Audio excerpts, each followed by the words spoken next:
Hey guys, welcome back to this channel. So in today's tutorial, we will see how can you fix your MSI OLED monitor blinking orange light. So here's a fix for your pixel refresh, standby and no signal. Fix 1. Wake the monitor. Move your mouse or press a key on your keyboard.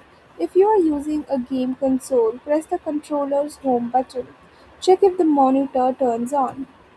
Fix 2. Check the video cable. Make sure the HDMI DisplayPort or USB-C cable is firmly connected at both the ends. Disconnect and reconnect the cable. If possible, try a different cable or a different port on the monitor and your computer.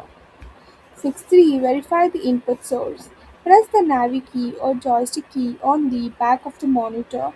Open the input source menu. Select the correct input such as HDMI, DisplayPort or USB-C that your device is using. Fix 4. Restart the monitor and the computer. Turn off the monitor.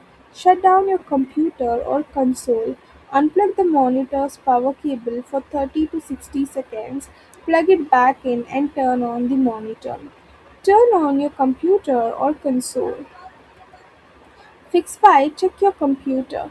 Make sure your computer is powered on and not in sleep mode. If you have a desktop PC, connect the monitor to the graphics card's HDMI or DisplayPort output rather than the motherboard's video port if you have a dedicated GPU. Fix 6. Reset the monitor. Open the monitor's OSD menu using the joystick. Go to Settings, select Reset or Factory Reset. Confirm the reset and allow the monitor to restart. That's it for the video. Thank you for watching. Don't forget to like, share, comment, and also do hit the subscribe.